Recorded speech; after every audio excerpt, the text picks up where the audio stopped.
आराध्य देव के श्री चरणों में वंदन। जैसा कि पूर्व विदित है, आज हमने एक स्पेशल सेशन रखा है और इसका विषय दिया गया कि ध्यान को मोक्ष का शॉर्टकट कैसे बनाएं। तो देखिए सामान्यतया ये एक प्रश्न आता है कि हम बंधे हुए कर्मों को कैसे कम करें। और आई थिंक कल की क्लास में शायद ऐसी ही कुछ चर्चा चल रही थी जिसमें ये बात आई। किसी बहन का ये प्रश्न था कि शॉर्टकट क्या है। आजकल हर चीज का शॉर्टकट चलता है, मतलब हम चाहते हैं कि कम समय में वो कार्य हो जाए, क्योंकि इतना समय शायद हम नहीं दे पा रहे। हम इतने बिजी हो गए हैं, हमारी लाइफ में इतनी ज्यादा व्यस्तता आ चुकी है। व्यस्तता कह दूं या कहीं कहीं अस्त व्यस्त भी जीवन होने लगा है। तो उस दृष्टि से हम चाहते हैं कि कोई भी काम जो जल्दी हो जाए, बस हमें तो वैसा चाहिए। एक समय था जब आधा घंटा, 1 घंटा, 2 घंटा कोई अच्छा वीडियो होता हम आराम से देख पाते थे। लेकिन आजकल शॉर्ट्स का ज़माना, 30 सेकंड का वीडियो है तो देख लेंगे, इतना बाकी समय नहीं है। भले वो 30 सेकंड का वीडियो देखते-देखते 2 घंटे लगा दें, दैट इज़ डिफरेंट थिंग। तो इसी शॉर्टकट के ज़माने को ध्यान में रखते हुए आज का विषय भी यही रखा गया कि मोक्ष का शॉर्टकट। अब देखिए, मोक्ष हम सब जाना चाहते हैं, हम सब चाहते हैं कि हमारी आत्मा शुद्ध बने और कर्मों से हम मुक्त होना चाहते हैं। लेकिन सही रास्ता क्या है? इससे कुछ लोग विज्ञ है, कुछ अनभिज्ञ है, कुछ थोड़ा बहुत ध्यान में है, कुछ नहीं है। तो कहीं न कहीं कुछ न कुछ गलतियाँ या भ्रांतियाँ हमें इस संसार में भटका रही हैं। कर्मों को रोकना और कर्मों को निकालना, ये 2 टास्क होते हैं आत्मशुद्धि के लिए। कर्मों को रोकने के लिए संवर का प्रयोग होता है। उसमें बेस्ट ऑप्शन होता है महाव्रत ले लें, पाप कर्मों से परमानेंट बच जाएँ। या फिर गृहस्थ जीवन में हम अणुव्रत के रूप में, 12 व्रत के रूप में कुछ अंशों में व्रतों का पालन करें और ये व्रत ही हमें संवर के रूप में नए कर्म बंधन से रोक पाते हैं। अब जो दूसरा एक टास्क होता है निर्जरा। निर्जरा का मतलब क्या हुआ? कर्मों से छुटकारा पाना। जो बंधे हुए कर्म हैं, ऑलरेडी कर्म बंधे हुए हैं, उन्हें हम बिना भोगे ही उन्हें निकाल दें, उससे छुटकारा पा लें। और निर्जरा के कुल 12 भेद बताए गए हैं, 12 मेथड बताए गए हैं। उनमें से एक है ध्यान। कल एक बहन ने पूछा शॉर्टकट, तो मैंने सहज ही मेरे मुंह से ये निकल गया कि ध्यान। और ध्यान मुझे शॉर्टकट इसलिए भी लगता है क्योंकि एक तो ध्यान की जब साधना होती है तो हम राग द्वेष से मुक्त होने का एक अवसर मिलता है। शॉर्ट पीरियड के लिए ही सही, लेकिन हम कुछ समय के लिए मानो राग और द्वेष इससे मुक्त हो जाते हैं। और ऐसा लगता है कि ध्यान के द्वारा मोक्ष थोड़ा नजदीक है। इसके 2-3 लॉजिक्स हैं। पहली बात, भगवान महावीर की साधना की हम बात करें। देखिए, अभी भगवान महावीर जन्म कल्याणक का भी अवसर है। कल 21 अप्रैल 2024 को भगवान महावीर का 2623 2623वां जन्मदिन भी है।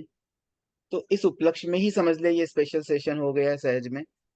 और भगवान महावीर की साधना में मेन रोल रहा था ध्यान का। अगर आपने उनके बारे में कुछ पढ़ा हो, सुना हो, जाना हो, तो ये अवश्य जाना होगा कि 12.5 साल लगभग जो उन्होंने साधना की थी, उसमें मैक्सिमम समय वो ध्यान में रहते थे। तो मेडिटेशन का तो बहुत बड़ा रोल है।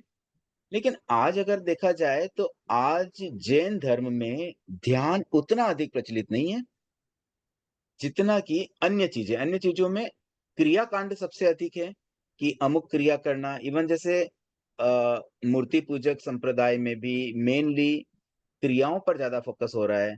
अन्य संप्रदायों की भी बात करें तो हम एक प्रोसेस पर ज़्यादा ड्रिवन है। मतलब हम इंटरनल जो मेडिटेशन होना चाहिए, हम अपनी आत्मा को देखें, उस रूप में थोड़ा-सा हमारा फ़ोकस कम होता जा रहा है। तो आज के दिन हम क्यों ना इसी चीज़ को फिर से रिट्राइव करने का प्रयास करें अपनी लाइफ़ में। ऐसे ये सोच कई वर्ष पहले आचार्य महाप्रज्ञ जी के या आचार्य तुलसी के माइंड में आई थी और उन्होंने उस पर बहुत मेहनत की। आचार्य तुलसी के ही दिमाग में शायद ये कल्पना आई होगी और फिर उन्होंने मुनि नथमल जी को या जो भी उस समय, मुझे लगता है शायद वो मुनि थे, उस अवस्था में ही उन्हें ये इंस्ट्रक्शन दे दिए गए कि भगवान महावीर की जो साधना पद्धति थी ध्यान के रूप में, उस पर थोड़ा-सा फ़ोकस किया जाए। तो उन्होंने, आचार्य महाप्रज्ञ जी ने, तत्कालीन वो मुनि अवस्था में थे, तब उस पर बहुत मेहनत की, बहुत श्रम किया, काफ़ी अध्ययन किया, थ्योरेटिकल एंड देन प्रैक्टिकल अनुभव भी बहुत कुछ लिया, और उसके बाद एक पद्धति बनाई, प्रेक्ष्या ध्यान। इस प्रेक्ष्या ध्यान पद्धति से हम में से अधिकांश व्यक्ति आई थिंक जानकारी रखते ही हैं कि किस तरह से प्रेक्ष्या ध्यान किया जाता है। प्रेक्ष्या ध्यान के अलग-अलग प्रयोग होते हैं, डिफरेंट मेथड्स हैं। इसमें एक प्रयोग कायोत्सर्ग के रूप में होता है, जहाँ हम शरीर को शिथिल करते हैं, उसके साथ-साथ मानसिक और भावनात्मक तनावों से भी मुक्त होने का प्रयास होता है। ऐसे मूल कायोत्सर्ग भी एक निर्जरा का प्रयोग है। ध्यान एंड व्युत्सर्ग, ये 2 अलग-अलग निर्जरा के पाराभेदों में आ जाते हैं। तो वो भी कायोत्सर्ग भी मानो व्युत्सर्ग का ही एक पार्ट है।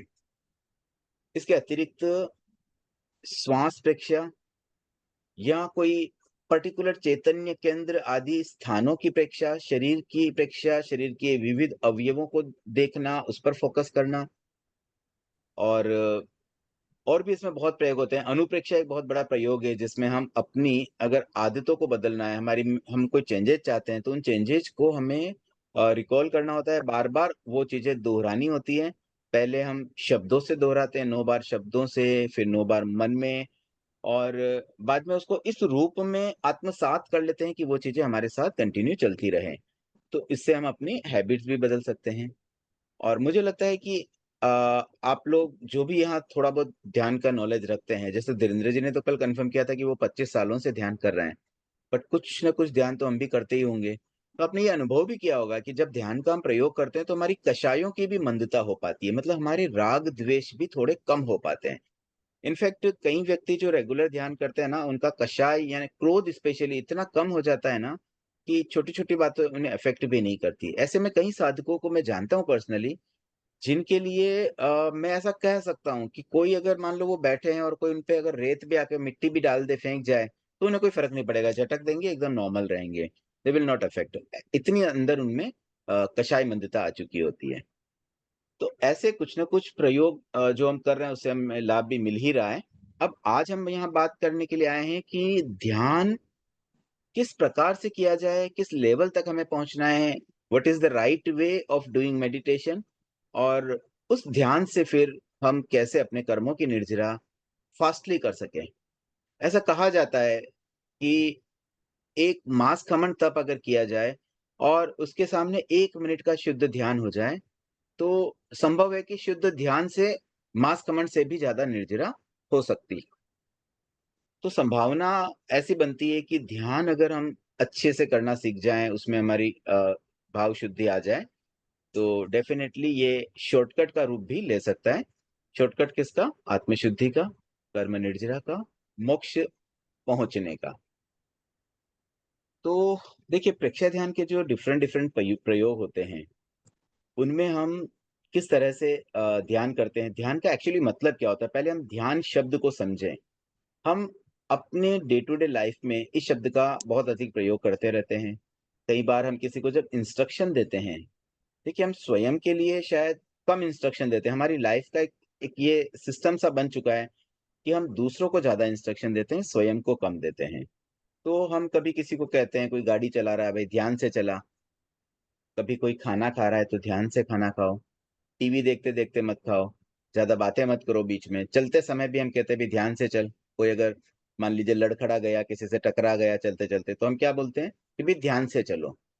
तो ऐसे ये ध्यान शब्द, मुझे लगता है कि केवल आँखें बंद करके बैठने से ही नहीं होता है। डे टू डे लाइफ में हर पल मानो हर कार्य के प्रति हम ये बात हम स्वयं सजेस्ट करते रहते हैं लोगों को। मतलब हमें नॉलेज तो है कि ध्यान करना चाहिए, हर पल करना चाहिए, बट हम अपने लिए शायद उतना ज़्यादा इंस्ट्रक्शन नहीं दे पाते हैं, जितना इंस्ट्रक्शन दूसरों को देते हैं। वही इंस्ट्रक्शन अगर हम स्वयं को देने लग जाएँ, तो डे टू डे लाइफ में भी हर कार्य में अगर हम अपने आप को ये सजेशन दें कि ये कार्य मुझे ध्यान से करना है। क्लास अटेंड करनी है, ध्यान से करनी है। खाना खाना है, ध्यान से खाना है। चलना है, किसी से बात भी करनी है, बात भी ध्यान से करें। मतलब हम क्या बोल रहे हैं, कितना बोल रहे हैं, सही बोल रहे हैं, गलत बोल रहे हैं, कहाँ पर क्या बोलना सही है, गलत है, ये सब का जब विवेकपूर्ण तरीके से हम बोलने लगे ना, तो वह भी ध्यान से बोलना हो जाएगा। तो हर क्रिया में ध्यान पॉसिबल है, और ध्यान का सिंपल अर्थ यही होता है, कंसंट्रेशन। एक जो काम कर रहे हैं ना, उस कार्य पे पूरा फोकस करना। मन और इंद्रियां जिसके द्वारा हम ज्ञान प्राप्त करते हैं, किसी चीज को जानना, देखना, उसे समझना, ये सारे कार्य हमारे इंद्रियों और मन के द्वारा निष्पादित होते हैं। क्योंकि अभी फिलहाल हमें अतीन्द्रिय ज्ञान नहीं है, तो मति ज्ञान और श्रुति ज्ञान का जब प्रयोग होता है, तो वहां पर भी हम इंद्रिय और मन की सहायता से इन कार्यों को पूरा कर पाते हैं। तो इसकी एक लिमिटेशन भी है। हम एक समय में एक ही इंद्रिय का प्रयोग कर सकते हैं, एक समय में हम एक ही चीज पर सोच सकते हैं, विचार कर सकते हैं। कई बार ऐसा लगता है मन में बहुत सारी विचार चल रहे हैं, बहुत सारे चिंतन चल रहे हैं, हम ये भी सोच रहे हैं, वो भी सोच रहे हैं, लेकिन होता सब वन बाय वन है। कभी ये किया, उसे छोड़ दिया, दूसरे में चले गए, दूसरा सोचा, तीसरे में चले गए, चौथा सोचा। और कई बार कार्यों में भी ऐसा ही हो जाता है। हम लाइफ में कोई एक काम करने का सोचते हैं, कि मन में आ गया कि आप रोज मॉर्निंग वॉक करेंगे, 2 5 10 दिन 15 दिन 2 महीना किया, और फिर कभी लगता है कि नहीं, अभी हमें ध्यान नहीं करना है, हमें तो एक्सरसाइज करनी है। एक्सरसाइज चालू की, ध्यान नहीं, सॉरी, वॉक नहीं करना, एक्सरसाइज करनी है। एक्सरसाइज करते करते कुछ समय बाद हमारे मन में आया कि नहीं, हम तो जुम्बा करेंगे या और कोई चीज करेंगे। ऐसे हम अपने लाइफ में भी चीजें बदलते रहते हैं। तो जब जिस समय जो मन किया हम करते रहते हैं, तो एक जगह हमारा फोकस नहीं हो पाता। यही जो फोकस अगर आ जाए, एक एकाग्रता आ जाए, जो कार्य जब करते हैं ना, उसमें हम पूरी तरह से एकाग्र होना सीख जाएं, तो वही ध्यान है। प्रेक्षा ध्यान के जो प्रयोग है, ये ऐसे समझ सकते हैं कि प्रारंभिक भूमिका में है, कि कोई व्यक्ति साधना में कैसे आगे बढ़े, कैसे वो स्टार्ट करें, तो उसके लिए कुछ मेथड दिए गए। अब कोई बोले कि मुझे ध्यान तो करना है, लेकिन पता ही नहीं कैसे करूं, तो वहां कुछ स्टेप्स बता दी गई कि आप इस तरह से सबसे पहले एक आसन का चुनाव करें, कंफर्टेबल पोजीशन में बैठें, आपकी रीढ़ की हड्डी सीधी रहे, आप मौन रहें, आपको ध्यान के समय में कुछ बोलना नहीं है। और उसके बाद हम फोकस, एकाग्रता साधने का प्रयास करते हैं, और उसके लिए कुछ ऐसे पर्यायों को प्रयोग में लेते हैं कि भाई इस पर आप फोकस करो। जैसे समटाइम्स ध्यान करते समय श्वास पर फोकस करते हैं। श्वास ऐसी चीज है जो निरंतर हमारे साथ रहने वाली है, और किसी पे अगर फोकस करें, वो चीज उस समय अवेलेबल हो न हो, लेकिन श्वास ऐसा है कि जब तक हम जीवित है, श्वास भी चलती रहेगी। तो क्यों ना हम श्वास को ही देखना शुरू कर लें। तो जैसे हम श्वास को देखना शुरू करते हैं, तो उस पर एक तरह से हमारा फोकस हो जाता है, फिर अन्य चीजों से हम बाहर आ जाते हैं। तो ये एक शुरुआत है। फिर कभी-कभी फ़ोकस करते-करते हम किसी और शरीर प्रेक्षा में किसी शरीर के अवयवों पे फ़ोकस करते हैं। एक-एक अवयव पर कायस्वर्ग जब करते हैं, आधे घंटे, 45 मिनट, 1 घंटा जब ये प्रयोग चलता है, तो शरीर के एक-एक अंगों पर एकाग्रता साधी जाती है। तो कुल मिलाकर के ध्यान का मतलब एकाग्रता होता है। उसके लिए और एक शब्द हम प्रयोग कर सकते हैं, भाव क्रिया। शब्द आपने सुना होगा, भाव क्रिया। जो क्रिया करे उसके साथ हमारी भावधारा जुड़ जाए। प्रारंभिक स्टेज पर हम कह दें कि हमारा मन जुड़ जाए, लेकिन लेटर स्टेज पर यह है, भाव जुड़ने से होता है। भाव और मन, मन के विचार, इनमें अंतर क्या होता है? कई बार हम जो मन में चिंतन करते हैं, उसको भी हम भाव समझ लेते हैं। भाव एक्चुअली बहुत इंटरनल चीज है, जो आत्मा के एक तरह से आत्मा की अनुभूति से वो प्रकट होती है। हम जो आत्मा के द्वारा सीधा कुछ कर पाते हैं, वो भाव हैं, और जो मन के द्वारा करते हैं, वो विचार हैं। तो सामान्यतया मन में विचार बहुत आते हैं। मन के विचार कोई बहुत अच्छी चीज़ नहीं है। मन के विचारों पर तो हमारा कंट्रोल होना चाहिए। लेकिन हमारे भाव जो है, भावधारा, उस पर हमारा अधिक फ़ोकस होना चाहिए। तो वो भी एक लेटर स्टेज पर हम विचारों से भावों तक भी पहुँच सकते हैं। अब मैं ध्यान के बारे में थोड़ी-सी एक परिभाषा के रूप में बात की गई अभी तक, कि कैसे मतलब ध्यान का मतलब क्या होता है? प्रेक्षा ध्यान के प्रयोगों में भी कुछ-कुछ बातें, अलग-अलग तरह के जो प्रयोग है, उस पे भी हमने थोड़ी-सी चर्चा की।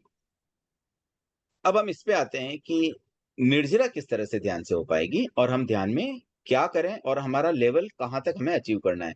यहाँ मैं केवल बेसिक की बात नहीं करूँगा, मैं एडवांस से भी एडवांस तक जाने का प्रयास करूँगा। हम सारी चीज़ों को समझ लें, स्टेप बाय स्टेप ही बढ़ेंगे। मैं ये नहीं कहूँगा कि आप सीधा एडवांस लेवल पे चले जाएँ, लेकिन बेसिक से टुवर्ड्स एडवांस की तरफ हमें आगे बढ़ना है, ये बात हमें ध्यान में रहे। ताकि ओवर ए पीरियड हम वहां तक भी पहुंच सकें। तो टू बी स्टार्ट विथ ध्यान के प्रयोग के लिए आई थिंक बेस्ट ये होता है कि हम एकांत स्थल का चुनाव करें, जहां पर कुछ ज्यादा बातचीत ना हो। कभी ऐसा मौका मिले कि कम लोग बैठे हो, वहां हम बैठ जाएं और आंखें बंद कर लें और फिर अपने आप में होने का प्रयास करें। तो ये एक प्रारंभिक स्टेज पे हो सकता है और इसके साथ प्रेक्षक ध्यान के कुछ प्रयोग किए जा सकते हैं। उसके लिए आप कोई प्रेक्षक ध्यान की बुक पढ़ सकते हैं, थोड़ा समझ लें और स्वयं प्रयोग करना सीख जाए। या आजकल टेक्नोलॉजी के जमाने में बहुत सारी सुविधाएं भी अवेलेबल है। एक प्रेक्षा मेडिटेशन की ऐप भी बनी हुई है। उस ऐप के में बहुत सारे मेडिटेशन टूल्स दिए गए हैं। एक ऐसा कुछ है जिसमें हम भले पूरा प्रॉपर मेडिटेशन ना करें, लेकिन बॉक्स ब्रीथिंग के नाम से, कि उसमें वो 4 लाइन चलती रहेगी बॉक्स में। तो एक लाइन जब मूव होगी तब हम श्वास को लेंगे। उसके बाद ये किसी ने किया हुआ है बॉक्स ब्रीथिंग? हाँ, सरिता जी आप बताइए क्या होता है उसमें? सर, इसमें जो 4 लाइंस होती है उसमें पहले जब बीप बजेगा तो हमें श्वास लेना है।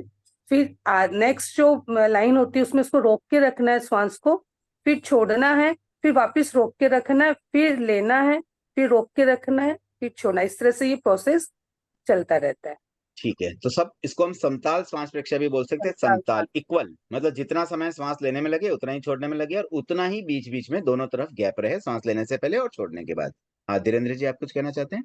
हाँ सर, इसमें अभी मैंने कुमार सुमन जी से गया था सेवा में बॉम्बे, तो बात हुई थी। वो बॉक्स ब्रेथिंग है। उसमें क्या है, बस ध्यान है, वो टिन आवाज आती है, 5 सेकंड या 10 सेकंड 20 सेकंड हम उसको कर लेते हैं। 5 सेकंड तक सांस भरा, फिर अंदर रोका। केवल ध्यान को सांस पे लगाना है।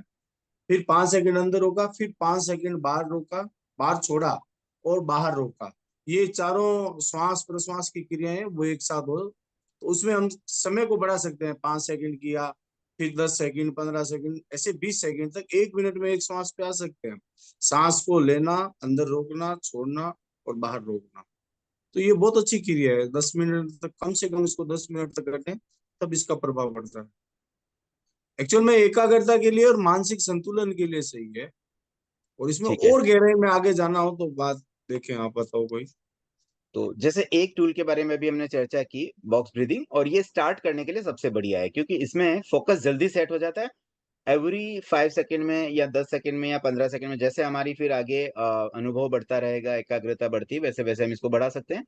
तो कंटिन्यू हमें उस पर ध्यान देना ही होगा, क्योंकि कब सांस लेनी, कब छोड़ना है, ये सारा उसके अकॉर्डिंगली करना है, तो ध्यान तो देना ही पड़ेगा, उसके बिना होगा नहीं। तो ऑटोमेटिकली हमारी एकाग्रता उससे सध जाती है। इसके अतिरिक्त भी इसमें बहुत सारे प्रयोग ऐसे दिए गए हैं जो गाइडेड मेडिटेशन के नाम से हैं, जिसमें आपको पूरा गाइड कर दिया जाता है। आप केवल उसको प्ले कर दें और उसको सुनते रहें और उसके अकॉर्डिंगली एक्शन करते रहें। जो इंस्ट्रक्शन मिले बस उसको हमें फॉलो करना है। उससे हम कई तरह के ध्यान कर पाते हैं। तो टू बी स्टार्ट विथ हम ऐसी कोई ऐप के थ्रू कर ले, या कोई अच्छा हमें ध्यान कराने वाला मिल जाए, घर में ही कोई हो जो ध्यान करवाना जानते हो, उन्हें हम अपना गाइड बना लें, तो हम ध्यान का प्रयोग प्रारंभ कर सकते हैं। दूसरी चीज, उसमें हमें एक रेगुलरिटी रखनी चाहिए, समयबद्धता के साथ। एक समय फिक्स कर ले, 24/7 तो नहीं कर सकते, लेकिन 24 घंटे में से एक पर्टिकुलर समय, अगर मॉर्निंग आवर्स रहे तो सबसे बढ़िया है। मॉर्निंग न भी कर पाए, कुछ अनुकूलता नहीं होती है, तो कोई भी समय किया जा सकता है। तो वो समय फिक्स रखे कि हमेशा उसी समय पर हम ध्यान प्रारंभ करें, और एक समय और उसके साथ में प्लेस, मतलब घर का एक कोई स्थान जहां पर हम रोज बैठे। मतलब इसमें अधिकांशतया वो रहे, कब भी आगे पीछे हो जाए तो कोई खास बात नहीं, ऐसे डरने की जरूरत नहीं है वो समय निकल गया, आज हमारा ध्यान नहीं हुआ। नो प्रॉब्लम, आप अलग समय पे भी कर सकते हैं, अलग स्थान पे भी कर सकते हैं, कभी कहीं घूमने गए वहां भी ध्यान कर लें। तो रेगुलरिटी तो रखनी ही है। यथासंभव एक जगह और एक समय वो फिक्स कर ले और ध्यान का प्रयोग हम प्रारंभ कर दें। तो ये हमारी प्रारंभिक भूमिका हो सकती है, जिसमें हम इस तरह से एकाग्रता साधते साधते ये सीख जाते हैं कि कैसे कोई काम हम एकाग्रता से कर सकते हैं। अब उसके बाद सेकंड स्टेज ये आएगी कि ये जो भी हमारी समय सीमा होगी, समझो हमने इनिशियली 10 मिनट का ध्यान प्रारंभ किया, क्योंकि टू बी स्टार्ट विथ बहुत ज्यादा लंबा समय आप अगर शुरू करेंगे तो हो सकता है आप लंबे समय तक टिक ही न सकें। कई बार ऐसा होता है कि चलो इनिशियली तो बहुत जोश रहता है और बाद में जोश धीरे धीरे ठंडा हो जाता है। तो जोश जोश में आपने सोच लिया कि मैं 1 घंटा रोज ध्यान करूंगा सुबह 7 से 8, और फिर कुछ दिन बाद में वापस आप इसको कंटिन्यू नहीं कर पाए। तो इससे अच्छा आप उतना ही समय रखें जो रेगुलर कर सके, 10 मिनट 15 मिनट, उतना बेसिक समय से आप शुरू कर सकते हैं। और इस तरह से ध्यान करते-करते आप पहले तो ये सीख जाएँ कि बेसिक प्रेक्ष्य ध्यान के जो विभिन्न प्रयोग हैं, वो हम कैसे अपने लाइफ में लाएँ। और अनुप्रेक्षा के प्रयोगों को भी आप अपनी सुविधा से चुनाव करें कि कौन-सा प्रयोग आपके लिए अधिक हितकर है। और इसमें काफ़ी कुछ कस्टमाइज़ेशन भी किया जा सकता है। अब थोड़ी हम आगे की स्टेज की बात करते हैं। ये प्रारंभिक भूमिका हो गई, 1 महीना, 2 महीना, 6 महीना, साल भर। उसके बाद हम जैसे हमें लगने लगे कि अब मुझे और आगे बढ़ना है, तो फिर हम कुछ एडवांस प्रयोग करें। हम नोट करें कि हमारी लाइफ में कौन-सी चीज़ ज़्यादा इम्पोर्टेंस रखती है। तो हमारी ही कुछ कमियाँ हम खुद सोचे पहले कि भई क्या चीज़ हमें इम्प्रूवमेंट की जहाँ ज़रूरत है, वो नोट डाउन कर लें और फिर उसके लिए कोई अनुप्रेक्षा का प्रयोग करें। अगर आप स्वयं सोच पाएँ, तो उसकी वर्डिंग्स बना लें, नहीं तो किसी एक्सपर्ट से आप पूछ करके और एक प्रॉपर वर्डिंग तैयार करें। फिर उस वर्डिंग के अकॉर्डिंगली अनुप्रेक्षा प्रारंभ करें। अनुप्रेक्षा में नियमित रूप से जब आप वो अनुप्रेक्षा करते रहेंगे, तो धीरे-धीरे आपको वैसा फ़ील होने लगेगा, वो परिवर्तन आप में धीरे-धीरे आ जाएँगे। तो ये हो गया सेकंड स्टेज वाली बात, जहाँ पे थोड़ा कस्टमाइज़ेशन हो जाए, क्योंकि हर व्यक्ति की अपनी-अपनी नीड होती है और उस नीड के अकॉर्डिंगली हम अपने ध्यान को भी सेट करें। उसके बाद तीसरे लेवल पर अगर हम जाएँ, तो ध्यान के समय में हाँ, सरिता जी। सर आपने जो ये कहा कि सर एक वर्डिंग बना लें, तो सर उसका एक एग्जाम्पल बता दीजिए कि एक वो वर्डिंग जो है उसका कैसा होना चाहिए? एक एग्जाम्पल के थ्रू समझा दीजिए। देखिए, जैसे ना मान लीजिए किसी को बहुत आलस्य आता है। आलस कैसे होता है? फिज़िकल आलस मतलब एक प्रमाद अलग चीज़ होती है, आलस्य अलग होता है। प्रमाद में तो क्या होता है कि हमारे भीतर वो भावना ही नहीं जागती कि हमें कुछ कार्य पॉज़िटिवली करने हैं और एक आलस्य होता है जो हमें पता है अवेयरनेस होते हुए भी हम फिज़िकली बस थोड़े सुस्त हो जाते हैं। तो उसके कई कारण हो सकते हैं मतलब खान-पीन की अशुद्धि हो सकती है। मेजर मुझे वही लगता है खान-पीन की अशुद्धि एक बड़ा रीज़न हो सकता है। इसके अतिरिक्त भी हमारे मन में बस वो एक भावना ही वैसी रहती है कि बस एक शुरू से हैबिट हो गई आलस, आलस में ही रहते हैं हम, एक्टिव नहीं हो पाते हैं। तो मान लीजिए उसको हमें सॉल्व करना है अनुप्रेक्षा के द्वारा। तो अब धीरेन्द्र जी ने भी हैंड रेज़ किया, मैं चाहता हूँ एक बार वो अपनी वर्डिंग बना के बताएँ इस पे कस्टमाइज़ कि क्या। सर इसके लिए महाप्रज्ञ जी की एक बुक है अमूर्त चिंतन, अनुप्रेक्षाओं के लिए बहुत ही अच्छी किताब है। इसमें पूरा विवरण भाव और विचार का और अनुप्रेक्षा के प्रयोग की विधि पूरी दे रखी है। 17-18 तरह की अनुप्रेक्षाएं हैं। वो मेरे हिसाब से बहुत बेस्ट बुक है अनुप्रेक्षा के लिए, और उससे हम बहुत परिवर्तन हो सकता है भावों में, विचारों में, सब में। ठीक है, आपने ये बुक तो पढ़ी हुई है। आप अभी सरिता जी को ये एक वर्डिंग बना के बताएँ कि इस समस्या को सॉल्व करने के लिए हम क्या वर्डिंग यूज़ करें? वर्डिंग तो इसमें जैसे प्रयोग की विधि दे रखी है। पहले हम 3 बार महाप्राण ध्वनि, 3 बार, 7 बार, 9 बार, फिर कायोत्सर्ग मुद्रा। जैसे हमें सहिष्णुता की अनुप्रेक्षा करना है, सहिष्णुता का भाव बढ़ाना है, तो इसका हम ध्यान करते हैं कंठ के पास नीले रंग का ध्यान करते हैं। अगर टाइम हो तो इसको 15-20 मिनट लगेंगे, मैं पूरा करवा सकता हूँ। नहीं तो मैं शॉर्ट नहीं, में बता अभी देता अभी हूँ। हम प्रयोगों पे तो नहीं जाएँगे, देखिए समय तो अपने पास कम है, आधा घंटा ही हमारे पास है, तो मैं आज तो थ्योरी क्लास में ही थोड़ा चलना चाहूँगा क्योंकि प्रयोग में तो बहुत समय चाहिए और ये सब अनुभव से आएगा। तो फिलहाल हम्म। हम ये बात नहीं करें कि अनुप्रेक्षा कैसे करनी है, अनुप्रेक्षा कैसे करनी है ये मेथड तो बुक्स में अवेलेबल है, तो कोई भी पढ़कर सीख सकते हैं और बहुत विशेषज्ञ भी आजकल जगह-जगह प्रेक्षा ध्यान के प्रशिक्षक भी अवेलेबल है। लेवल 1 किए हुए तो बहुत लोग प्रायः सब जगह मिल ही जाते हैं, लेवल 2 वाले भी काफ़ी लोग अवेलेबल हैं, तो उनसे हम हाँ। सीख सकते हैं और प्रयोग कर सकते हैं। तो वहाँ दिक्कत वो नहीं है। अब यहाँ पर हम सेकंड लेवल पे थोड़ा एडवांस लेवल की बात कर रहे हैं कि जो प्रयोग, जो वर्डिंग्स हमें ऑलरेडी मिल जाती है, जैसे आपने बताया 17-18 तरह की अनुप्रेक्षा वहाँ दी गई है, तो वो वर्डिंग तो वहाँ से ले लेंगे। बट थोड़ा कस्टमाइज़ेशन अगर हमें करना है, तो हम कैसे वर्डिंग फ्रेम करें? वो बात यहाँ चल रही है। तो मुझे ऐसा लगता है कि हम थोड़ा अपनी सेल्फ कॉन्शियस माइंड से ही हम कुछ सोच करके कुछ शब्द तैयार कर सकते हैं और जब अनुभव हो जाता है अन्य अनुप्रेक्षा करते-करते तो उसके आधार पर हम आराम से कर सकते हैं। ये बुक का जो नाम बताया था वो है अमूर्त चिंतन, यस सर। आचार्य महाप्रज्ञ जी की पुस्तक है। किसी ने पूछा था चैट पे इसलिए मैंने रिपीट किया है। तो चलिए मैं ही इस पे थोड़ा-सा बताने का प्रयास करता हूँ कि जैसे यही समस्या है आलस्य, तो उसमें हम कुछ वर्डिंग ऐसे बोल सकते हैं कि मेरा आलस्य दूर हो रहा है, मैं एक्टिव हो रहा हूँ या मैं सक्रिय हो रहा हूँ। जो भी वर्डिंग में ऐसा आवश्यक नहीं कि हम हिंदी के प्योर वर्ड बोलें, मतलब जो वर्ड्स हमें ईज़िली ग्रास्प होते हैं, वो हम वर्ड बोल सकते हैं। तो एक सिंपल सा वर्ड हम बोल दें, मेरा आलस्य दूर हो रहा है, मैं एक्टिव हो रहा हूँ। अब इस वर्डिंग को हम 9 बार पहले पहले जोर-जोर से जोर में बोलेंगे, करेंगे। फिर मंद आवाज में बोलेंगे, उसके बाद उसका मानसिक जप करेंगे। ऐसे कुल 27 बार बोलना होता है एक सेट में। आप कभी-कभी आप प्रयोग दिन में 2 बार भी कर सकते हैं, नहीं तो 1 बार भी करें तो बस ये रेगुलर महीना, 2 महीना, 3 महीना कंटिन्यू जब ये अनुप्रेक्षा करेंगे तो मुझे लगता है 3 महीने में रिजल्ट आने लगेंगे, उसके बाद हमारा आलस्य दूर हो जाता है। तो ऐसे हम कोई भी वर्डिंग बना सकते हैं, जो हम सजेशन देना चाहें बस उसका एक शॉर्ट फॉर्मेट बना दें और फिर हम उसके अकॉर्डिंगली अनुप्रेक्षा के प्रयोग कर सकते हैं। तो ऐसे थोड़ा कस्टमाइज़ेशन ध्यान में लाने का हम प्रयास करें।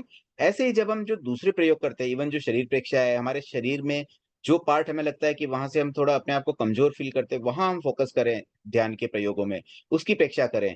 तो ऐसे थोड़ा कस्टमाइज़ेशन ध्यान के प्रयोग में भी पॉसिबल होता है और श्वास प्रेक्षा में तो इसका कोई एंड ही नहीं है। जैसे अभी आपने बताया 5 सेकंड, 10 सेकंड, 15 सेकंड ऐसे बढ़ते-बढ़ते हम 1 मिनट में 1 श्वास लें और मैं तो ऐसा सोचता हूँ कि 5 मिनट में 1 श्वास तक हम पहुँच सकते हैं।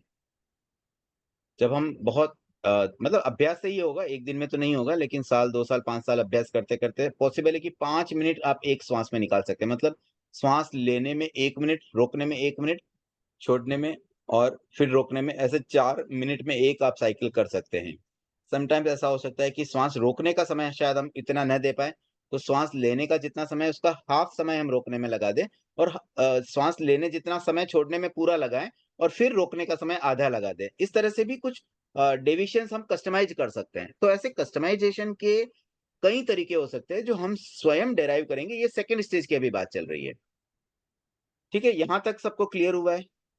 उसके बाद हम आगे बढ़ते हैं थर्ड स्टेज में। देखिए किसी का कोई प्रश्न हो तो आप बीच में पूछ सकते हैं। मैंने जिज्ञासा के लिए सफिशिएंट समय रखा है, क्योंकि मेरी बात तो शायद 15-20 मिनट में हो जाएगी और भी समय हमारे पास रहेगा, तो आप जिज्ञासाएँ बेझिझक बीच-बीच में पूछ सकते हैं। अब आगे बढ़े हम तीसरे स्टेज पर। देखिए मूल मकसद जो होता है ना ध्यान का, वह है हमारी आत्मशुद्धि यानी कि निर्जरा। तो उसमें ना 2 चीज़ें अफ़ेक्ट करेगी। पहला, राग द्वेष को छोड़ना। मतलब किसी चीज़ को हम ज्ञाता दृष्टा भाव से देखना सीखें। ये ज्ञाता दृष्टा भाव बहुत सुंदर शब्द है। केवल ज्ञानी हो या सिद्ध हो, उनका नज़रिया होता है ज्ञाता दृष्टा भाव। वो केवल देखते हैं, जानते हैं, रिएक्ट नहीं करते हैं। जबकि हम अपनी डे टू डे लाइफ़ में ज्ञाता दृष्टा भाव के साथ-साथ, मतलब इनिशियली तो हम ज्ञाता दृष्टा भाव रखते हैं, लेकिन तुरंत उस पे रिएक्शन करना सीख जाते हैं।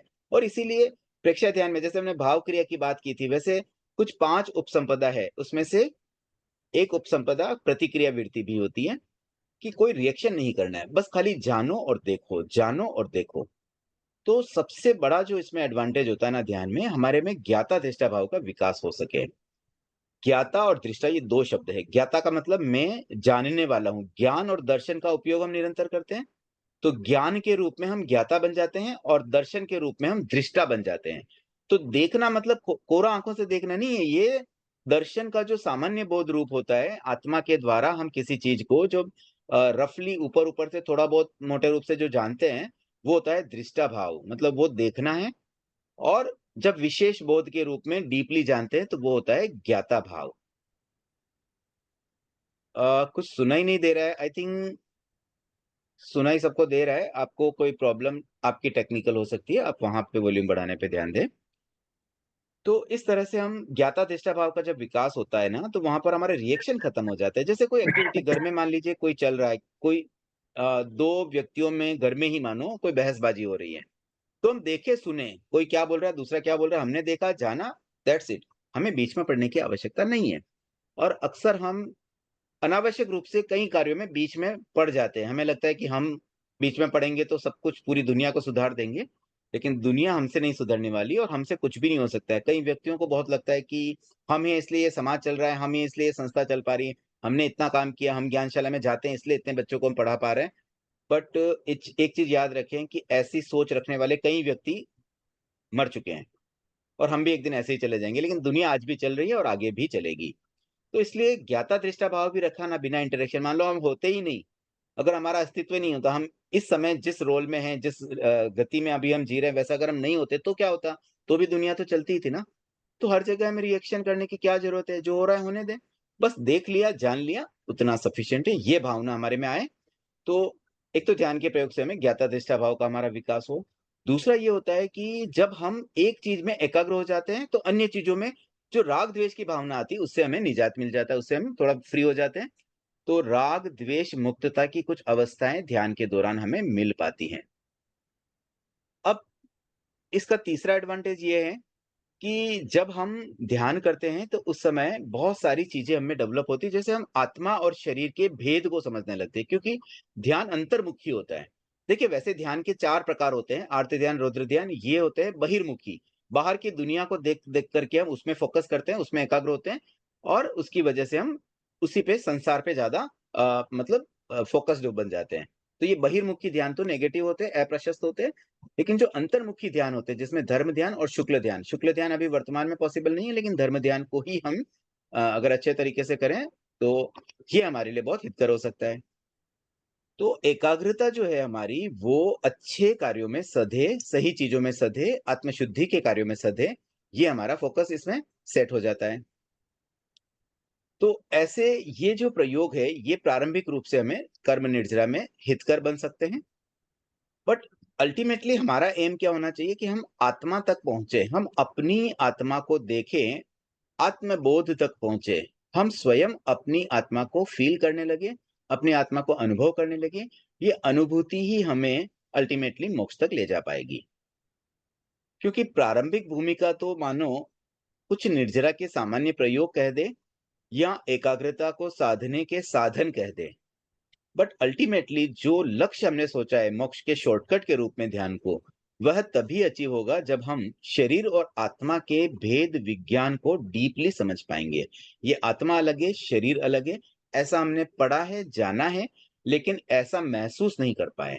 ये जो अनुभव करना अलग बात होती है, जानना सुनना किसी से सुन करके हमें बस ये पता चल गया कि भाई हम आत्मा है, आत्मा अलग है, शरीर अलग है।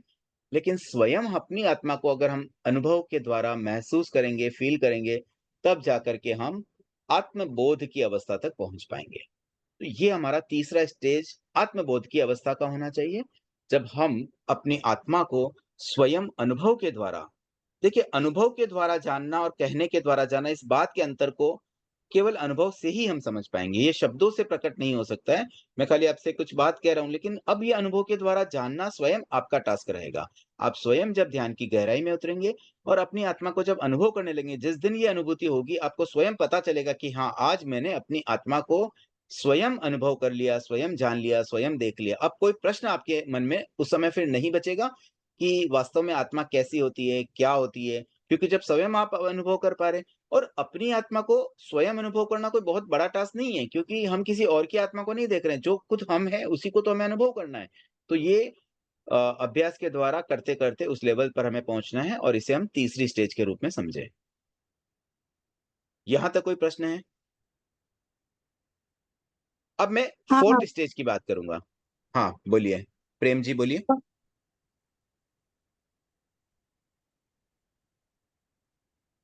रिपीट कर दीजिए लेजी लाइन के लिए। जैसे जय जिनेन्द्र सर। जय जिनेन्द्र सर। हाँ जय जिनेन्द्र। बहुत अच्छा समझा है। जैसे कोई क्रोध करता है तो उसे भी ज्ञाता दृष्टा भाव से देखना है। बिल्कुल, कोई क्रोध कर रहा है, ज्ञाता दृष्टा भाव से देखो, उसने क्रोध किया है, हम उस समय ये अनुभव करें कि ये जो उसकी आत्मा है, उसमें क्या चल रहा है, हम उसको एनालिसिस करने का प्रयास करें। देखो, उसने जो क्रोध किया है, उसकी वजह से उसके कर्मों का भी तीव्र बंधन हो रहा होगा, बाद में वो उसको इस तरह से भी भोगेगा। इस तरह से हम बस उसको सोचें, उसमें क्या हो रहा है, कैसे हो रहा है, बस उसको खाली देखना, जानना है। उसमें जी। हम उसको रोके उस समय जरूरत नहीं है। हम कोई क्रोध करते हुए व्यक्ति को उस समय हम कुछ टोका-टोकी करेंगे, उसका और गुस्सा बढ़ जाएगा। हमें शांत रहना चाहिए, वो करता है करने दो। कोई हम पे क्रोध करा तो भी हम शांत भाव से बस जाने और देखें। किसी ने हमें गालियां दे दी, 2 4 5 हमें गालियां दे दी, हम बस ज्ञाता दृष्टा भाव से बस, हाँ उस व्यक्ति ने ये गालियां हमें दी, बस जाना, देखा, दैट्स इट, खत्म कर दो उस बात को वहीं का वहीं। हमने खाली जान लिया, और देख लिया, खत्म हो गई बात। उस पे क्यों अफेक्ट कर दिया होगा? No problem. क्या और किया, बस हमने जान लिया। और जैसे श्वास के साथ आत्मा भिन्न शरीर भिन्न, ये कंटिन्यू करें। हाँ, आत्मा भिन्न शरीर भिन्न, इसका चिंतन तो करना ही है, लेकिन चिंतन करते करते हमें उस लेवल पर पहुंचना है कि उस आत्मा की भिन्नता को हम खुद अनुभव करें, हम अपनी आत्मा को महसूस करने लगे कि हाँ, ये मेरी आत्मा है। वो अनुभव के द्वारा धीरे धीरे आएगा, बस फोकस करते जाएं। कि मैं स्वयं जो आत्मा हूँ, उस आत्मा को मुझे साक्षात देखना है, जानना है। मैं उस आत्मा को ज्ञाताधिष्ठा भाव आत्मा को जानने में लगा दूं। Thank you. ठीक है चेतना जी, आपने कहा वो लाइंस दोहराने के लिए, तो मेरा ये कहना है ये तो कल एक एग्जाम्पल था। ऐसे आप कितनी ही लाइंस आप खुद फ्रेम कर सकते हैं, आप खुद अपने सेंटेंसेस बना सकते हैं। फिर भी आपने कहा तो मैं बता दूं, मैंने ये कहा था कि मेरा आलस्य दूर हो रहा है, मैं एक्टिव हो रहा हूं। ओके। ठीक है अब देखिए 3 स्टेज तक जब हम पहुंच जाते हैं, आत्मानुभूति तक जब हम पहुंचते हैं, तो उस समय हमें इस दुनिया में न कोई कष्टों का अनुभव होगा, न कोई चीज हमें मानसिक रूप से परेशान कर पाएगी। कितना बुरा से बुरा समय हमारे साथ बीत जाए, कितना गलत से गलत घटनाएं हमारे साथ हो जाए, हमें कोई इफेक्ट नहीं होगा। हम बहुत न्यूट्रल रह पाएंगे। हम ये सीख जाएंगे, क्योंकि जब ये फीलिंग आ जाती है कि मैं तो आत्मा हूं, मुझे क्या फर्क पड़ने वाला है, आज कोई हमें 2 थप्पड़ मार दे, गालियां सुना दे, क्या फर्क पड़ा, ये तो सिर्फ मैं तो आत्मा हूं, मुझे क्या फर्क पड़ा। कोई मुझे मार भी दे, कोई मेरा वध कर ले, कोई मेरा मर्डर कर ले, मुझे क्या फर्क पड़ेगा। नथिंग। क्यों? क्योंकि मैं तो आत्मा हूं, आत्मा तो मरती नहीं है। ये तो मेरे शरीर को मारेंगे ना, क्या फर्क पड़ता है। आज मेरे कपड़े कोई फाड़ दे, क्या फर्क पड़ा, नए कपड़े पहन लेंगे। शरीर को कोई नष्ट कर दे, नया शरीर ले लेंगे। What is big deal. ये तो सब हमारे हाथ की बात है ना। शरीर बनाना तो हमारे लिए चुटकी बजाने बाएं हाथ का खेल है। कितना फास्ट हम शरीर को बना लेते हैं। ये तो सारी सेल्फ मेड प्रोसेस है, हमारे पास इतना पावर है, हम चिंता क्यों करें। किसी चीज से हमें कोई फर्क ही नहीं पड़ेगा। न शारीरिक कष्टों से हम घबरा पाएंगे, न मानसिक कष्टों से। किसी ने हमें कुछ कह दिया, हमारी इंसल्ट बना दी। इंसल्ट क्या होती है, इंसल्ट क्या बनी, ये तो इस जो आज वर्तमान में हम जिस रूप में हैं, उस रूप की इंसल्ट बनी है। मैं तो आत्मा हूं, मैं तो शाश्वत शुद्ध आत्मा हूं, उसकी कोई क्या इंसल्ट बना देगा। मैं तो एक बार मोक्ष में जाके बैठ जाऊंगा, मेरी इंसल्ट बने नहीं बने मुझे क्या फर्क पड़ता है। तो ये सब भावनाएं तभी डेवलप होगी जब हम आत्मबोध कर पाएंगे, हम अपनी आत्मा को जान पाएंगे, देख पाएंगे, अनुभव कर पाएंगे। और वो अनुभव जब होगा ना, तो वास्तव में फिर ये सब अफेक्ट होना बंद हो जाएगा। फिर वो ज्ञाता दृष्टाभाव रियल सेंस में हमारे भीतर इस रूप में समा जाएगा कि कोई हमें कुछ भी प्रभावित नहीं कर पाएगा। अब हम चौथी स्टेज की बात करते हैं, 4th लेवल। अब उस लेवल पर जाते जाते जो हम ध्यान का प्रयोग करते हैं ना, 1 घंटा 2 घंटा, क्योंकि 3rd स्टेज पे जाते जाते इतना समय तो हम इजीली दे पाएंगे। मतलब 2 घंटे तो हमें यूं लगेंगे कुछ है ही नहीं। 2 घंटा ध्यान करना कौन सी बड़ी बात हो गई। उसके बाद अब लेवल को इस रूप में लाएं कि 24/7 हम ध्यान करने लग जाएं। अब ये कैसे होगा, 24 घंटा ध्यान, तो क्या ध्यान में ही जिए। फिर क्लास कैसे अटेंड करेंगे, खाना कैसे बनाएंगे, खाना कैसे खाएंगे, किसी से बात कैसे करेंगे, अपने घर में परिवारजन से बात कब करेंगे, ध्यान में ही बैठे रहेंगे तो। और ध्यान करेंगे, नींद आएगी, उसका क्या करेंगे, नींद कैसे लेंगे। वैसे भगवान महावीर ने तो बहुत कम नींद ली थी, 12.5 वर्षों में कितनी नींद ली थी, बता सकते हैं सरिता जी। 48 मिनट्स अंतर 48 मिनट नींद ली थी। 48 मिनट से भी कम। अंतर्मुहूर्त, अंतर्मुहूर्त, अंतर्मुहूर्त, हाँ अंतर्मुहूर्त जितनी नींद ली थी, हाँ। मतलब इतने लंबे समय में सिर्फ इतनी सी नींद, तो नींद भी कोई बड़ी बात नहीं है। और ऐसा कहते हैं कि भाई नींद बहुत जरूरी है शरीर, नहीं तो मतलब आदमी पागल भी हो सकता है। बट नींद को बहुत कम किया जा सकता है। आचार्य तुलसी हार्डली 2 घंटे रोज सोते थे, 2 आवर्स, और आराम से उनका काम चलता था। बहुत एक्टिव रहते थे। कितने एक्टिव थे, कोई गीत लिखना होता आधे घंटे में गीत बना लेते थे। तो ये एक्टिविटी, नींद होना जरूरी नहीं, नींद सही ढंग से लेना जरूरी है। 10 मिनट की भी अगर गहरी अच्छी नींद ले ली ना, तो 24 आवर्स आप बहुत अच्छे से निकाल सकते हैं। हाँ धीरेन्द्र जी। कहते हैं सर कि आधे घंटे का कायस्वर कर ले तो 6 घंटे की नींद पूरी हो जाती है। बिल्कुल यही बात मैंने हुआ कही है। अभी।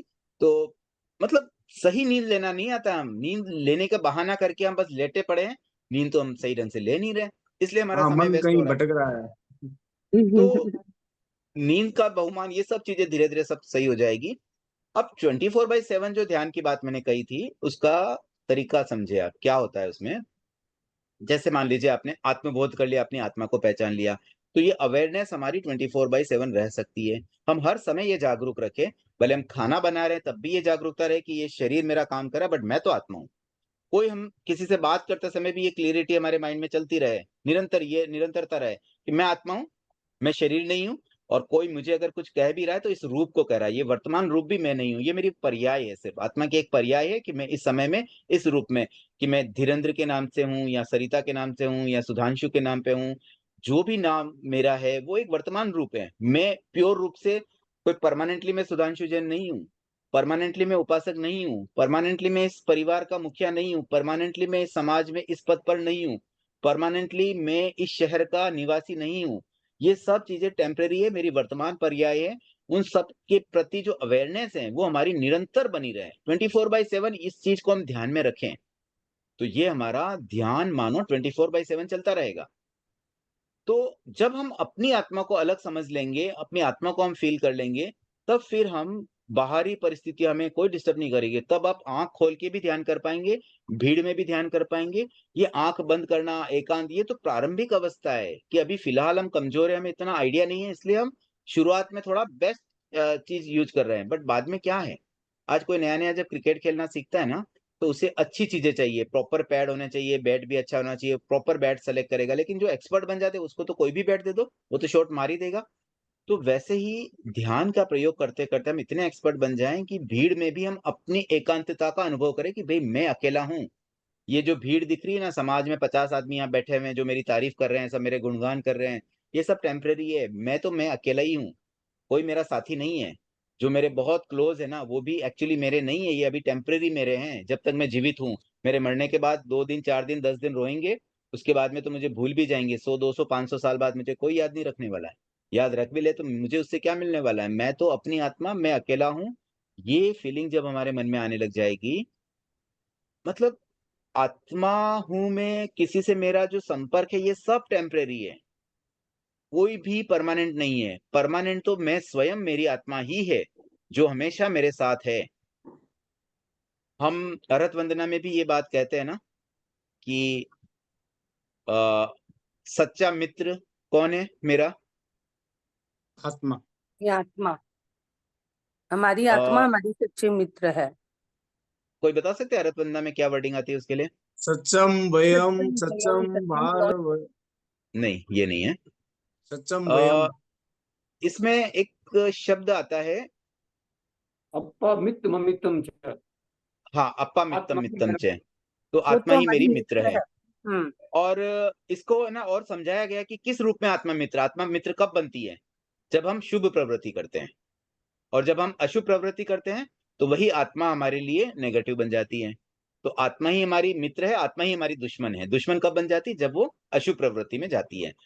तो अल्टीमेटली हम अपने आप से फ्रेंडशिप करें, अपने आप में रहे और अपने आप में रहते-रहते हम साथ-साथ में व्यवहार भी निभा रहे हैं। व्यवहार अपनी जगह, ये सिर्फ़ मेरा एक व्यवहार है, तो हम व्यवहार में और निश्चय में ये भेद सीख जाएँ, शरीर आत्मा का ये भेद सीख जाएँ, तब जाकर के सही मायने में हम ध्यान को आत्मसात कर पाएँगे। हमारे जीवन में ध्यान उस लेवल तक पहुँच पाएगा कि हम 24/7 पूरी तरह से ध्यान में रहेंगे। देखिए, ये एक विशेष बात होती है, कोई भी आप साधना करें, किसी भी प्रकार का प्रयोग करें, उसमें स्टार्टिंग भले हम कम समय से करते हैं, लेकिन अल्टीमेट एम हमारा होना चाहिए कि हर चीज़ हमारी 24/7 हो ही जानी चाहिए। कई व्यक्ति जप करने में बड़ा विश्वास करते हैं, मतलब जप करने से भी हमारी कर्मों की निर्जरा होती है और निरंतर जप करना चाहते हैं, भी रोज़ 1 घंटा नवकार मंत्र का जप किया या कुछ क मालाएँ फेरते हैं। तो जप का प्रयोग भी करते-करते है ना, एक लेवल ऐसा अचीव होना चाहिए। कई बार मैं देखता हूँ, कई व्यक्ति कई सालों से माला फेरते हैं, लेकिन उनका तरीका बिल्कुल बदलता नहीं। वो माला फेरते हैं, हाथ मणियाँ आगे बढ़ते हैं और इशारा, "अरे! ये इधर करना भई" इशारे से काम करवाते रहते हैं दूसरे भी। तो ये माला फेरने का सही तरीका नहीं है। एक ओवर ए पीरियड तो आप में इतनी एकाग्रता आ ही जानी चाहिए। माला जप जैसे हम करते हैं ना, तो जप में भी क्या होता है, एक स्टेप्स मैं बता रहा हूँ, उसी स्टेप से फिर हम ध्यान को रिकनेक्ट करेंगे तो और हमारी क्लैरिटी आ जाएगी कि ध्यान में कैसे हम गहराई में जा पाएँगे। जैसे इनिशियली हम जब माला फेरते हैं तो शब्दों का उच्चारण होता रहे, मुँह से हम कुछ शब्द बोलते हैं, जैसे नवकार मंत्र बोलना है, नमो अरहंताणम। तो एक तो ये होता है जल्दी-जल्दी नमो अरिहंताणम, नमो सिद्धाय, नमो अरहं, नमो जन, तो वो पूरे शब्द भी आधे-अधूरे बोल रहे हैं, नहीं बोल रहे हैं, मतलब उस तरह से बस एक फॉर्मेलिटी जैसा करना। तो वो स्टेप पे तो हमें जाना ही नहीं चाहिए, वहाँ से तो शुरू भी ना हो। हम एकदम स्पष्ट बोलें, अगर हमें लगता है नहीं इतना समय नहीं है मेरे पास, तो आप कोई बात नहीं, माला मत फेरो, 5 बार ही गिन लो, 11 बार गिन लो, 21 बार, जितना समय उतनी बार गिनो, लेकिन जितना गिनो उसको एकदम अच्छे से उच्चारण सही हो और उसके साथ हमारी भावधारा जुड़े। तो जैसे नमो अरहंताणम, तो नमो मतलब नमस्कार कर रहा हूँ, किनको नमस्कार कर रहा हूँ? अरहंतों को, ये मन में विचार आ जाए। अरिहंत तीर्थंकर जिन्होंने हमें मार्गदर्शन दिया, जिन्होंने हमें धर्म के बारे में बताया, उन्हें मैं नमस्कार कर रहा हूँ। कितनी बड़ी बात है, ऐसे महान व्यक्ति को मैं नमस्कार कर रहा हूँ। जैसे भगवान महावीर, उनको इमेजिन कर लिया। उन्होंने हमें जो बातें बताई वो आगमों के द्वारा आज हमें मिल पाई, उनकी ध्यान पद्धति हमें मिल पाई। उन्होंने जो शिक्षाएं दी, राग द्वेष को जीतने वाली बात बताई, या 12 व्रत वाली बात बताई, हम कैसे अव्रत से बचे वो बात बताई, आश्रमों से बचने की बात बताई। ऐसी कितनी-कितनी बातें जो उन्होंने बताई, उनको मैं नमस्कार कर रहा हूँ। ये भावधारा जुड़े। फिर नमो सिद्धाणम, तो सिद्धों को मैं नमस्कार कर रहा हूँ। सिद्ध कौन? जो पवित्र आत्माएँ हैं, जो प्योर हो चुकी हैं। मुझे भी तो उनके जैसे ही बनना है, तो मैं उनको नमस्कार करूँ। तो मेरे मन में ये भी भाव रहे कि मैं भी उनके जैसा बनूँ। फिर नमो आयर्याणम, गुरु जो थोड़ा हमारे वर्तमान अच्छा करने पर मार्गदर्शक, जो हमारे कोच है, हल्का जो हमें हल्का डे टू डे अहंकार लाइफ में। दिखाइए। हाँ, चेतना जी कुछ कहना चाहते हैं? हाँ, आप हैंड रेज़ करके अगर कहेंगे तो बहुत अच्छा रहता है। बोलिए। कैसे? सॉरी, मैं कैसे करूं, मुझे समझ नहीं आ रहा। क्या कैसे करूँ? अच्छा अच्छा, मेरी आवाज आ रही है। मैं बोल रही हाँ। थी जैसे ध्यान और सब करने से ना थोड़ा ज्ञान तो बढ़ता ही है, क्लैरिटी आती है उसमें। फिर है ना, भावों में जैसे किसी और का सब सुनते हैं तो ऐसे हल्का सा, मैं अहंकार नहीं बोलूंगी, बट वो एक भाव आता है कि मेरा बेटर हो रहा है। तो क्या वो गलत है? मैं फिर उसे चेंज करती हूँ कि मुझे तो अभी बहुत कुछ सीखना है, करना है, लेकिन वो एक अहंकार ही बोलिए, माइनर बोल लीजिए उसको, लेकिन होता है ये भाव। देखिए, माइनर अहंकार आने में कोई दिक्कत नहीं है। अभी हम कषाय से फ्री नहीं हुए हैं, तो माइनर अहंकार आ रहा है वहाँ तक ठीक है, मेजर नहीं आए, बस उतना ध्यान रखिए। आ ये गया, वापस मेजर उससे हम है मुक्त ना। हो जाएँ। हाँ, वो मैं अवेयर रहती हूँ कि ये क्या आया दिमाग में, मतलब इच्छामी तो एकदम मेरे को, मेरी अवेयरनेस तो बढ़ गई है ध्यान के द्वारा। अपनी गलतियां समझ में भी आती है, लेकिन आती ऐसे हो रहा है मुझे, तो इसे चेंज करने का कोई और तरीका, या क्या किया जाए, क्या सोचूं? देखिए, आप में जो अवेयरनेस है ना, बस यही आपको अपना आप चेंज करवा देगी। ओवर ए पीरियड आप और इसको इम्प्रूव करते जाएँगे। अभी आपको मान लीजिए 10 सेकंड बाद ध्यान में आता है, फिर आप 1 सेकंड में ही ध्यान में आ जाएगा। जैसे आया तुरंत आप सोच लेंगे कि नहीं, नहीं ठीक है, ये तो मुझे सोचने की ज़रूरत नहीं है। हो जाएगा, अच्छा। कोई ख़ास बात नहीं। और थोड़ी बहुत तो देखिए रहेगी, उतना हम मतलब वैसा हम नहीं सोच सकते कि मैं पूर्ण रूप से कषायों से अभी फ्री हो सकता हूँ। तो उस पर बहुत ज़्यादा परेशान होने की आवश्यकता नहीं है। Okay, thank you. ठीक है। तो मैं कुछ बता रहा था उस समय, सरिता जी, एनरिच किया आपने? सर मेरा एक प्रश्न है कि जैसे ध्यान में, जैसे सर मैं अपने पर्सनली लेवल पे बोलती हूँ, जैसे मेरा ध्यान में बिल्कुल भी मन नहीं लगता है। मैं बहुत कोशिश करती हूँ कि मैं ध्यान करूँ। बॉक्स ब्रीथिंग में फिर भी ठीक है सर, बॉक्स ब्रीथिंग में लगभग 6 महीने से कर रही हूँ, तो वहां पे मेरी श्वास पे ध्यान जाता है। लेकिन जब मैं स्वयं उसको करने बैठती हूँ तो मेरे मन में एक ना अलग से हलचल सी मच मच जाती है। ऐसा लगता है कि मैं जल्दी से उस चीज से बाहर निकल जाऊं, मुझे ये नहीं करना है। तो क्या उसका कुछ एक ऐसा उपाय हो सकता है कि उसपे मैं कंसंट्रेट 1 मिनट या 2 मिनट स्टार्टिंग लेवल से मैं शुरू करूं, तो वो 1 मिनट भी मैं उसके ऊपर अपने आप को फोकस कर पाऊं सिर्फ। देखिए, मुझे लगता है ना, इसका सबसे बड़ा रीज़न ये होता है, जब हमारा ध्यान में मन नहीं लगता है, कहीं और मन जाता है, तो जहाँ मन जा रहा है ना, उन कारणों को हम पहले सॉल्व कर दें। कई बार है ना, हमारी कुछ पेंडिंग टास्क ऐसे रह जाते हैं कि वो चीज़ें हमें ध्यान में बाधा डालते हैं। जैसे कोई ऐसा काम कि ये काम मुझे करना है 2 बजे तक, वो एक दिमाग में चलता रहता है। तो उस कार्य को करने के लिए आप क्या करो, अलार्म डाल दिया कि भई ये काम मुझे, जैसे 1 घंटे का काम है, तो मुझे 12 बजे शुरू करके 1 बजे हो सकता है, तो 12 बजे का एक अलार्म डाल के फिर आप उससे एक बार फ्री हो जाएँ, दिमाग से निकाल दें उसको। वो 12 बजे जब अलार्म बजेगा तब हम उस काम पे वापस फ़ोकस करेंगे। तो ऐसे कोई पेंडिंग जो टास्क होते हैं ना, उनको आप थोड़ा उससे फ्री होने का प्रयास करें। ऐसे कभी लाइफ़ में कोई टेंशनें चल रही है, तो उन टेंशन की वज़ह से हम अगर परेशान हैं, तो उसका सॉल्यूशन कुछ सोचें। या जैसे उसको उसको कुछ डिले, जैसे क्या होता है ना, कोई चीज़ का कि भई जैसे बच्चे का एडमिशन नहीं हो रहा है, उसका एडमिशन करना है। अब हमने सोच लिया उसपे कि ये 4 जगह में अप्लाई करना है और इसका 2 तारीख को ये फॉर्म खुलने वाला है, तो 2 तारीख तक तो हम फ्री है ना। जब फॉर्म खुलेगा उसके बाद फिर हम उसमें भरेंगे, फिर नहीं हुआ तो आगे क्या स्टेप्स है, वो सारे स्टेप्स बना कर के कहीं लिख लें। और जब वो समय आएगा ना, तब तक के लिए उसको डिले कर लें। मतलब हमारी जो टेंशन्स होती है ना, उसको हम साथ-साथ में लेके ना चलें। उसको हम किसी तरह से साइड में रखते जाएँ, तो उस समय फिर जब हम ध्यान करेंगे ना, तो वहाँ उस समय हमारी थोड़ी एकाग्रता सध पाएगी। Okay sir, a, thank you. एक बार मैं जो भी हैंडरेज है ना, उनको थोड़ा होल्ड करना चाहूँगा। मैं अपनी बात को एक बार थोड़ा कंक्लूड कर लूँ, अब समय कम है, तो 1-2 मिनट की जो मेरी बात रह गई थी, मैं उस समय क्या कह रहा था, मैं थोड़ा-सा एक बार वापस विस्मृति हो गई है। कोई किसी को याद हो? जब किसी का एक प्रश्न आया था, तो मैं बीच में ब्रेक कर दिया था मैंने बात को। नमो सिद्धानम के बारे में के बाद में आगे बता रहे थे। हाँ, जब की नमस्ते। हम बात कर रहे थे कि जैसे है ना, जब में हम ऐसे फ़ोकस करते हैं, फिर आर्ययाणम में गुरु के बारे में कि भई हम आचार्य मेरे हैं, जो वर्तमान में हमें गाइड करने वाले हैं, उनके मार्गदर्शन से हम आगे बढ़ पाएँगे। ऐसे हम एक-एक के बारे में थोड़ा चिंतन पूर्वक जप करें और फिर इस जप को करते-करते हमारी भावधारा ऐसी जुड़ जाए कि जब भी हमारे माला हाथ में आए, वो माला का मणिया तो कब किसकेगा उस पे तो हमारा ध्यान ही नहीं है। हमारा ध्यान तो बस उन भावों पे ही रहे जिसके बारे में हम जप कर रहे हैं ना, बस वहाँ हमारे भावधारा जुड़ती रहे। और बाद में लेटर ऑन ये स्टेज मानसिक जप के बाद एक लेवल ऐसा पहुँच जाए, मतलब इनिशियली हमारा शाब्दिक जप होगा, शब्दों के द्वारा हम बोल-बोल के करेंगे। फिर धीमी आवाज में मन ही मन में भी मानो शब्द का प्रयोग हो रहा है, और उसके बाद तो मन में शब्द भी नहीं बोलने पड़ते हैं, बस मन में वो ऑटोमेटिकली वो भाव चलते रहते हैं।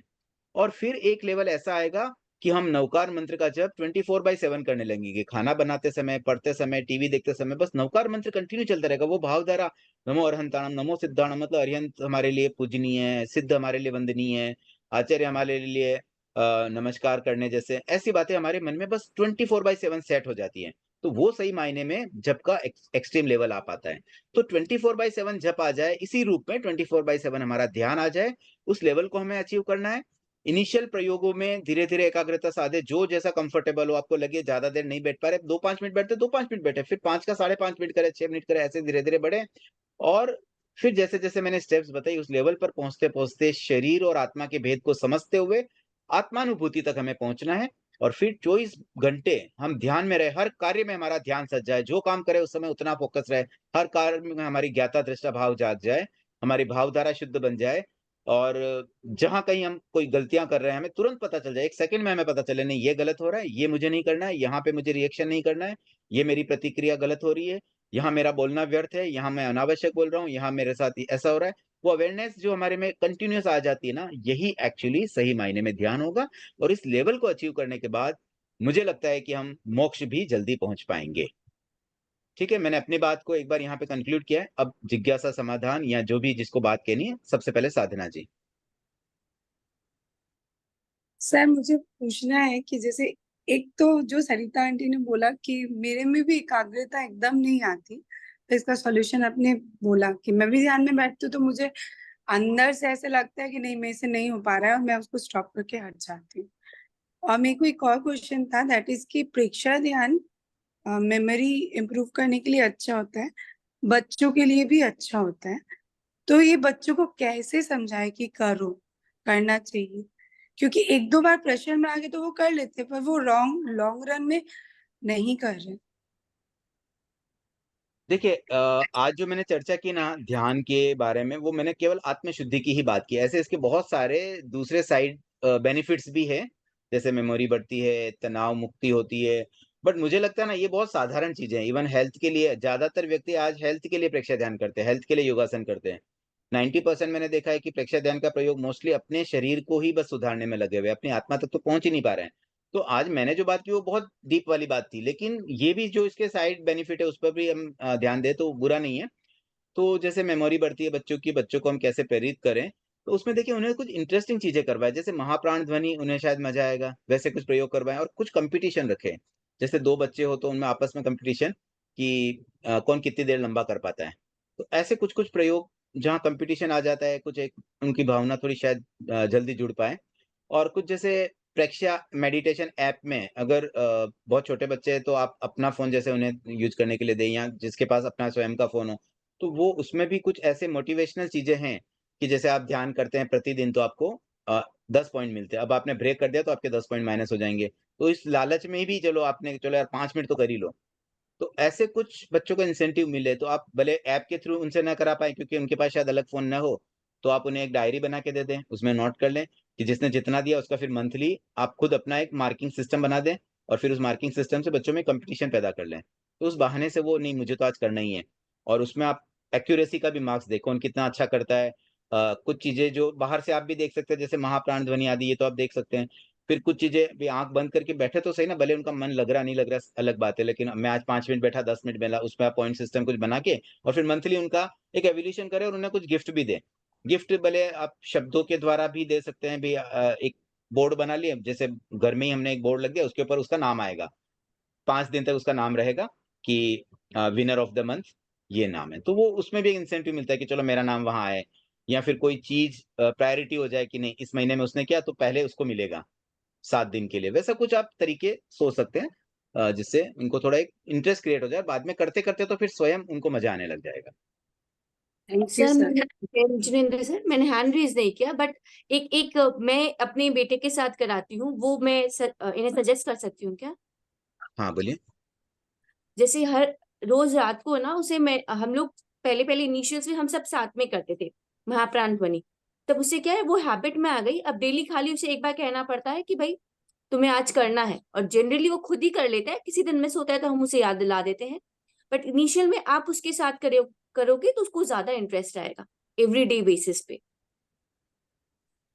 बिल्कुल, ये भी एक तरीका हो सकता है कि हम भी साथ में जुड़े। बच्चे कई बार है ना बोलने से नहीं करते, देख करके कर लेते हैं। हम जैसा करते हैं ना, बच्चे वैसा करना चाहते हैं। ठीक है, धीरेन्द्र जी आप क्या कहना चाहते थे?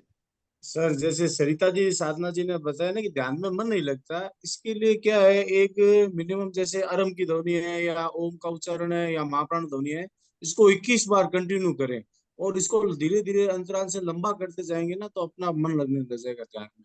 बहुत बार हम लोग क्लास लेते हैं ना तो कई लोगों का ध्यान नहीं लगता, तो उनको हम 21 बार ध्वनि करवाते हैं, 2 दिन 5 दिन करते हैं तो फिर उनको ध्यान करते हैं तो ऑटोमेटिक मन लग जाता है। एक सर आपने कहा नमस्कार मंत्र में जैसे हम शब्दों में अंतराल देना, जैसे पहले नमो अरंताणम, फिर ण मो, ऐसे धीरे धीरे अंतराल से करते हैं ना, तो इसमें भी अपने विचारों में शुद्धि ज्यादा होती है। अंतराल शब्दों में गैप देना बहुत जरूरी है। महाप्रज्ञ जी की बुक में भी ऐसा लिखा हुआ है, शब्दों में अंतराल दे तो इसकी क्या है, जप की वो जो होती है ना, जप का वो स्फुट होता है, मतलब उसका जो जप कर रहे हैं उस, जैसे मंत्र का जप कर रहे हैं तो उस मंत्र का सही प्रयोजन में उसका वो होता है। हेलो। ठीक है, हाँ बिल्कुल, सुनिए आपकी बात सबने। तो देखिए, धीरेन्द्र जी बहुत अनुभवी हैं, प्रेक्षक ध्यान लगभग 25 सालों से वो रेगुलर कर रहे हैं, प्रशिक्षक भी हैं और कई व्यक्तियों को करवाते हैं, तो उनके भी अनुभवों से हम कुछ लाभान्वित हो सकते हैं। तो उन्होंने 2-3 अच्छी-अच्छी बातें बताई हैं, तो जिनका मन नहीं लगता है वो इन प्रयोगों को भी कर सकते हैं। और एक साक्षी जी आपने हैंड रेज किया है।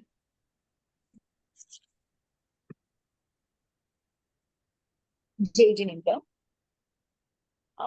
मेरा ये प्रश्न था, अभी ध्यान हम, मेरी आवाज आ रही है ना आपको? स्लो आ रही, थोड़ा सा लाउडली अगर बोल सकें। अम, ध्यान के बाद, ध्यान से रिलेटेड ही था मेरा। मीन्स अभी मेरा मेरा जो जैसे ग्रुप है नियर बाई, वो 22 संप्रदाय का है। तो उन्होंने मतलब कुछ साधनाएं मतलब बताई थी, तो क्या मैं मतलब उसमें वो कर सकती हूँ, फिर हमें अपना प्रेक्षा ध्यान वही करना?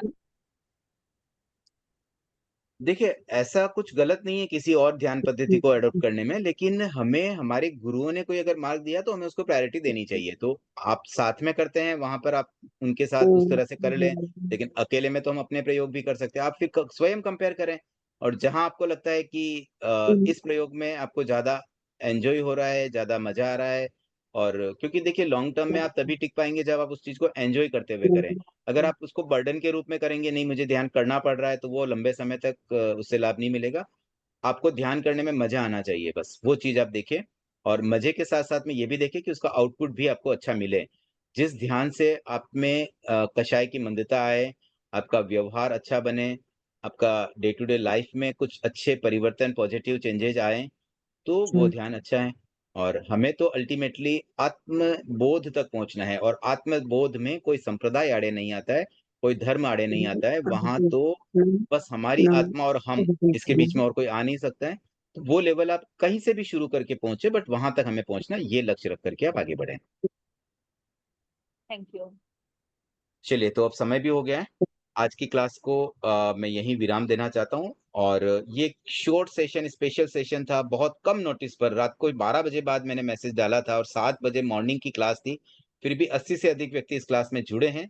इसकी रिकॉर्डिंग भी की गई है, जो यूट्यूब पर अपलोड भी हो जाएगी, लिंक भी भेज दिया जाएगा। तो जिन्हें भी इंटरेस्ट होगा, हम ध्यान को किस लेवल पर पहुंचना है, कैसे हम इस ध्यान के द्वारा राग द्वेष को कम करें, कषायों को मंद करें और अपनी आत्मशुद्धि की ओर फोकस करें। ये हमेशा ध्यान रखें कि ध्यान का अल्टीमेट एम आत्मशुद्धि ही रहे।